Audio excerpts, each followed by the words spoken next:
baru nanti yang lainnya gitu. Orang tua dulu disenengin, pokoknya kita itu bisa dapat surga dunia kalau kita nyenengin orang tua, udah gitu.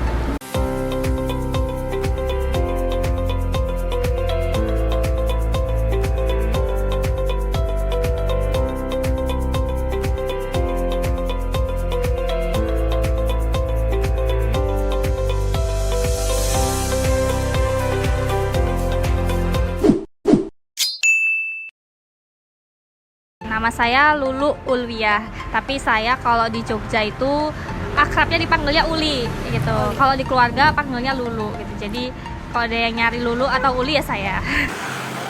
Untuk usahanya nih, usaha apa nih? Kuliner namanya takoyaki peko-peko, makanan Jepang. Nah, untuk takoyaki peko-peko sendiri nih, alamatnya ada di mana aja sih untuk store-nya gitu? Banyak ya Mbak ya, kurang lebih ada di Seturan, di sini di Maguwo cabang terbaru, Taman Tirto, menyebar ya Mbak ya, dari insya Allah di utara, selatan ada gitu. Jadi Ada. kalau mau cari insya Allah ada lah. Kurang lebih ada berapa store sih Mbak takoyaki peko-peko ini di Jogja? Di Jogja ada 11. Untuk jam bukanya nih, dari jam berapa sampai jam berapa? Terus bukanya setiap hari apa aja? Kalau setiap harinya setiap hari. Kalau bukanya macam-macam. Ada yang dari jam 9 sampai setengah 12 malam. Ada yang dari jam setengah 3 sampai jam setengah 11 juga. Oh, berarti tergantung Lokasi, ya? iya. Jam bukanya tergantung Betul. lokasi. Buka jam berapa tuh? Bukanya dari jam 9. Oh, dari jam 9. Kenapa nih Mbak Uli kok milih jualan takoyaki? Ini kan takoyaki kan makanan khas Jepang ya, khas Osaka gitu. Kenapa milihnya buka usaha takoyaki? Terus inspirasinya dari mana sih? Kalau inspirasinya ceritanya mau bawa oleh-oleh. Saya sekolah di sana, belajar di sana. Ceritanya kan koper nggak muat ya, kalau kita gitu. bawa oleh-oleh banyak. Saya bawalah wajan takoyaki sama bahan-bahannya. Jadi karena saya nyoba, saya nggak pernah suka takoyaki, jujur saya nggak suka Mbak. Tapi setelah saya ke Jepang, saya ngicip takoyaki, saya suka. Nah, jadi saya dari situ, saya pengen bawanya takoyaki aja. Adalah saya di Osaka. Osaka itu kan kalau di Jepang tuh pusatnya takoyaki. Ibaratnya kalau di Jogja itu gudeg. Nah, jadi makanan khas Osaka tuh takoyaki. Jadi saya sering banget sama sensei-sensei sama teman-teman itu takoyaki party. Nah, di situ saya mikir, seru juga ya takoyaki party. Saya buatlah oleh-oleh saya itu takoyaki aja. Saya beli tepung, beli pennya, bawa pulang ke Indonesia.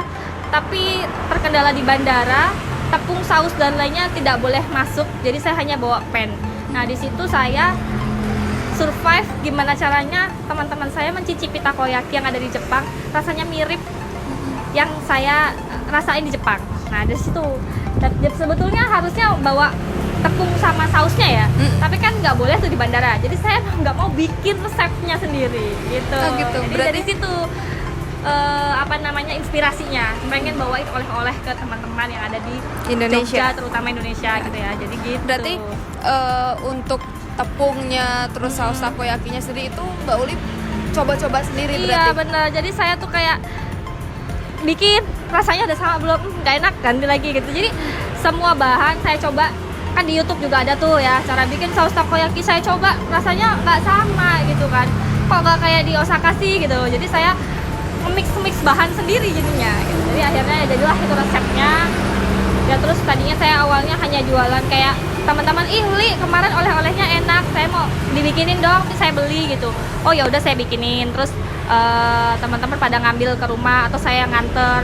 Terus saya nganter juga drivernya juga gitu. Lambat laun saya kerja pulang ada banyak pesanan, saya capek. Lambat laun saya daftarin Gojek.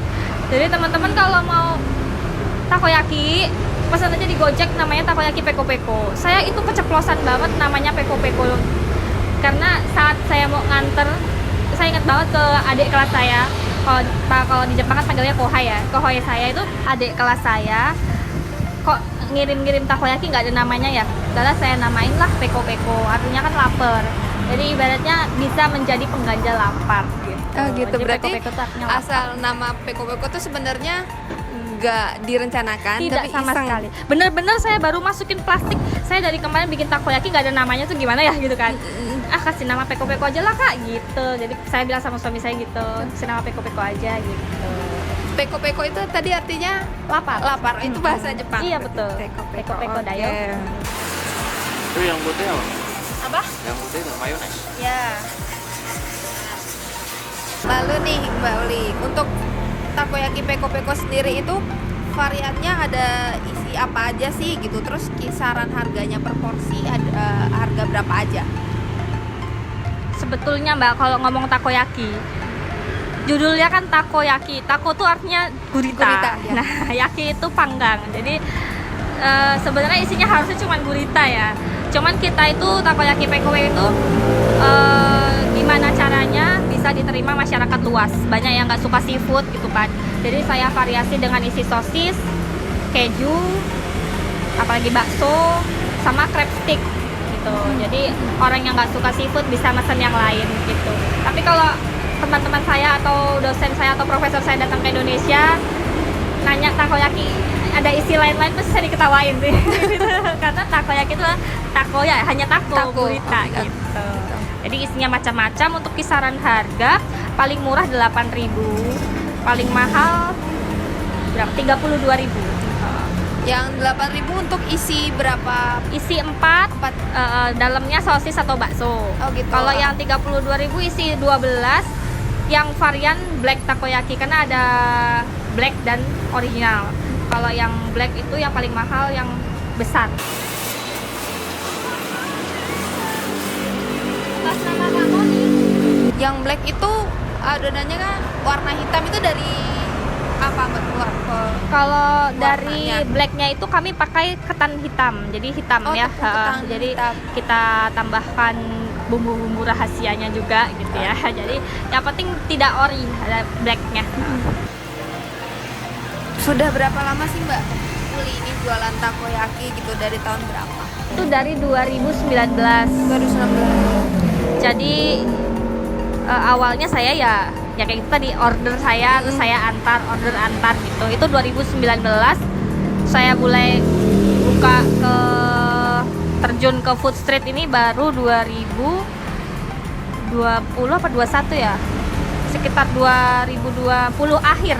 Akhir, oh berarti waktu pandemi, sudah masuk pandemi. Oh ya, iya Mbak? betul, pas pandemi Pas banget. pandemi. Saya inget banget saya ditolain karena Mbak nggak usah jualan, soalnya ini pandemi nggak bakal laku, bilangnya gitu. Gitu. Itu apa mbak? Bakso. Oh isi bakso. Ya, Sini best sellernya apa mbak? gurita. Tetap gurita ya? Ya. Kadang gurita, kadang mie. Tapi tergantung deh kalau orang yang mau apa. Untuk awalnya takoyaki peko-peko itu lokasinya ada di mana? Yang pertama Nologaten, Nologaten. Oh, gitu. tapi tutup. Sekarang udah tutup. tutup. Berarti sih yang malah store pertamanya udah Iya, nggak ada. karena saya kan belum survive ya, jadi belum paham lah bagaimana terjun ke jalanan. Saat itu saya baru buka, saya tinggal mudik. Oh, Jadinya nggak karuan kan. Akhirnya karena saya baru punya baby, punya anak pertama, bukalah yang saya dekat dulu dengan rumah. Kebetulan dulu saya kontrakan saya ada di Taman Tirto. Jadi saya pindah ke Taman Tirto gitu. oh gitu. Jadi, tapi kalau untuk pertama banget jadi Gamping. Tapi kan itu rumah ya tempat saya kontrak buat nganter-nganter itu. Nah, itu di Gamping. Tapi kan abis itu terjun ke jalannya pertama Nologaten. Tapi karena ada kendala saya pindah ke Taman Tirto, sampai sekarang masih ada. Nah, untuk dulu yang di Nologaten itu setelah pertamanya ini Mbak Uli masih terjun langsung untuk jualan atau udah ada pegawainya gitu, atau masih jaga ikutan jualan atau ikutan jaga di situ gitu? Itu saat itu kan masih amatir ya Mbak ya. Saya sok-sokan pakai karyawan. Akhirnya kan tidak jalan karena memang saya tinggal. Karena saya juga kerja. Jadi langsung karyawan. Tapi kan memang kalau pada awalnya kan memang saya pegang sendiri. Jadi yang Taman Tirto itu awalnya dipegang sendiri akhirnya. Jadi yang Nologaten itu karyawan, terus saya pindah ke Taman Tirto, saya pegang sendiri. Jadi saya yang fokus manajemen, suami yang di ini karena saya pasti punya bayi kan, jadi suami yang di outlet, saya yang di manajemen.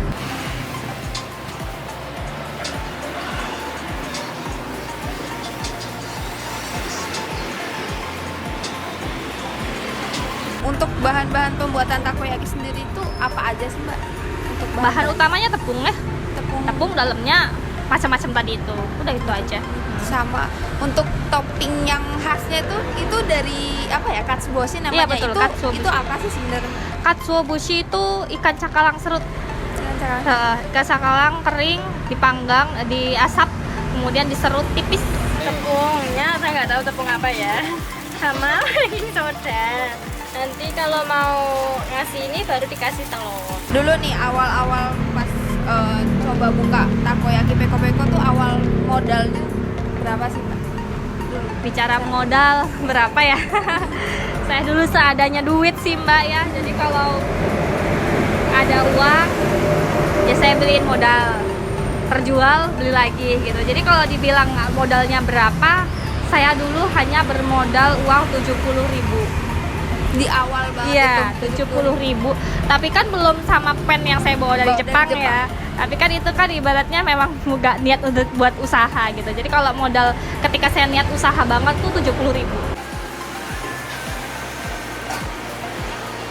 Rata-rata nih Mbak Uli, sehari bisa laku kisaran berapa porsi sih Mbak? Mungkin di beberapa store gitu kisaran porsiannya Berapa ya? Kalau berapa porsinya saya kadangan ngelihat kadangan enggak sih. Sekitar 1.200-an kali ya. porsi per store-nya gitu. Iya, enggak kok kalau nggak per store nggak seluruhnya. Tapi seluruh Kalau per outlet. store kan nggak tahu ya Nggak Mbak tahu. ya, ada yang rame ada yang enggak gitu kan. Jadi kalau untuk dipukul rata sekitar 1.200. 1.200. Kalau seandainya per store macam-macam. Kalau bicara Harian omset atau bulanan gitu. Kisaran harian aja.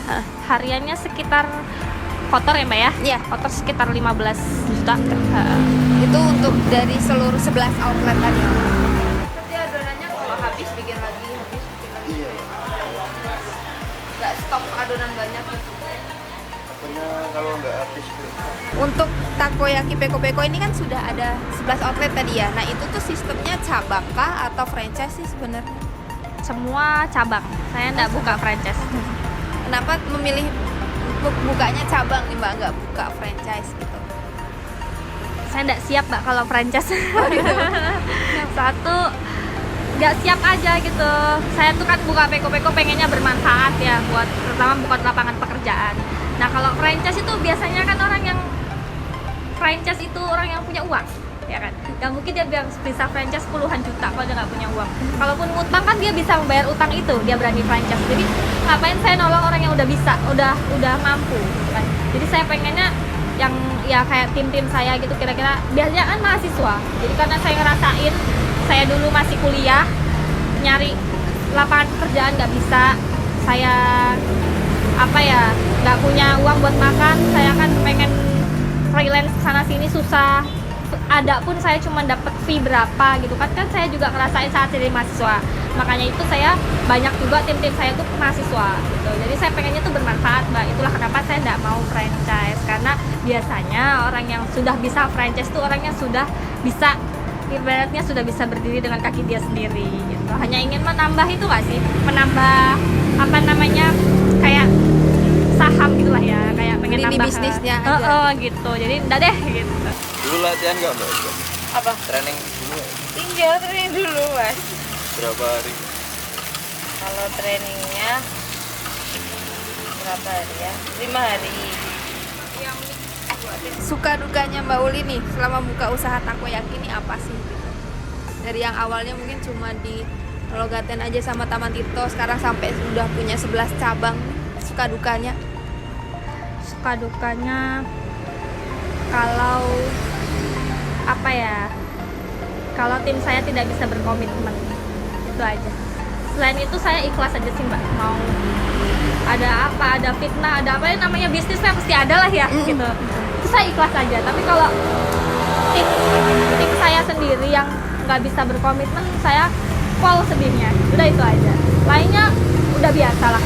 Dunia bisnis kan kayak gitu, naik turun, jatuh bangun, apa ya gitu. Tapi kalau tim saya sendiri, karena saya ya tadi itu saya pengen bermanfaat, terus apalagi mahasiswa gitu kan yang rantau gitu. Tapi kalau saya niatnya begitu tapi saya dihianati, walaupun saya tidak lihat langsung tapi saya tahu dan saya kerasa dan saya bisa ada bukti gitu, kan saya sedihnya mau pulang. Aduh, jadi pengen nangis. Gitu. Oke, ini takoyaki peko-peko. Jadi mungkin buat teman-teman yang di Jogja udah pernah lihat atau pernah cobain mungkin takoyaki peko-peko. Jadi salah satu takoyaki yang terkenal juga di Jogja. Banyak cabangnya, kurang lebih ada 11 cabang di Jogja. Ini aku buka. Nah, jadi dia ada beberapa varian porsi, ada yang isi 4, isi 8, sama isi 12. Jadi ada S, M, L, yang paling besar itu isi 12. Nah, yang ini itu toppingnya ada katsuboshi, itu ikan cakalang, terus ada sausnya juga, saus takoyaki sama mayonnaise. Nah, khasnya dari takoyaki peko-peko ini bener-bener otentik Osaka, otentik Jepang, karena teksturnya itu fuwa-fuwa. Jadi apa sih fuwa-fuwa itu? Jadi fuwa-fuwa itu adalah tekstur juicy. Dia tuh mungkin kalau teman-teman biasanya lihat takoyaki setelah matang masih tetap bulat utuh. Nah, kalau peko-peko ini karena otentik Osaka Jepang, ya ownernya juga pernah sekolah di Jepang, jadi dia kalau udah diangkat itu agak kopong. Nah, itu kenapa? Karena memang teksturnya crispy di luar, lembut di dalam gitu. Jadi juicy, dia lembut, lumer gitu. Buat temen-temen yang lagi main ke Jogja atau yang sudah di Jogja, yang stay di Jogja, yang kuliah di Jogja gitu, bisa banget cobain takoyaki peko-peko. Ini recommended, ada di semua aplikasi ojek online, bisa pesan online atau ke store-nya langsung. Store-nya ada di mana aja, yang 11 itu bisa cek di Instagramnya takoyaki peko-peko. Harapannya dari Mbak Uli sendiri gitu ya untuk usaha takoyaki peko-peko kedepannya pengen seperti apa? Ya pengennya lebih berkembang lagi, tambah banyak tapi tidak tambah pusing. Ya kan biasanya tambah banyak tambah gitu kan. Harapannya tidak tambah banyak bermanfaat buat semuanya, semua kalangan. Kan saya juga punya tim produksi yang nggak cuma mahasiswa, itu juga ya lingkungan juga kan kena juga ya gitu. Jadi pokoknya tambah bermanfaat, berkah, tidak tambah pusing, terus terutama bisa mengangkat derajat orang tua gitu. Siapa tahu tim saya juga yang di peko-peko juga yang tadinya nggak berpenghasilan bisa berpenghasilan, bisa mengangkat derajat orang tuanya. Ada niatan buka cabang di lokasi? Insya Allah, doanya aja.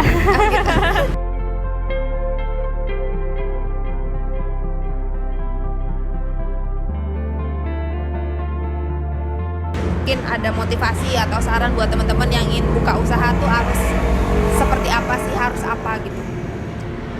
Kalau motivasi gitu bisalah ditonton di YouTube manapun ya. Tapi kalau dari saya pribadi, kalau mau buka bisnis, buka usaha itu niat ikhlas, jangan takut rugi.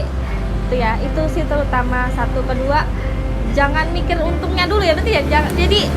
Jangan takut rugi gitu. Terus jangan takut miskin kalau berbagi gitu ya. Jadi kan ada tuh kalau misal kita omsetnya sekian, ternyata labanya sekian, kalau kita bagi ke sekian tinggal sekian gitu kan, itu terlalu sempit kalkulatornya ya. Jadi pesan saya, kalau dari saya sendiri, saya ngerasain sendiri soalnya, biarkan kalkulator itu milik yang maha kuasa gitu ya. Jadi biarkan aja Allah yang hitung, Allah yang kasih. Kita udah, kalau kita punya seberapapun berbagi aja, jangan takut buat habis, jangan takut buat ini Pak bisnis untungnya sekian, cuman sedikit kita bagi habis, jangan pernah berpikir kayak gitu. Tapi kalau motivasi lain silahkan cari tempat lain banyak, dan tips-tips lain juga banyak gitu. Kalau dari saya benar-benar itu aja. Terus birrul walidain, harus sama orang tua tuh benar-benar lah, orang tua dulu ya, baru nanti yang lainnya gitu. Orang tua dulu disenengin, pokoknya kita itu bisa dapat surga dunia kalau kita nyenengin orang tua, udah gitu.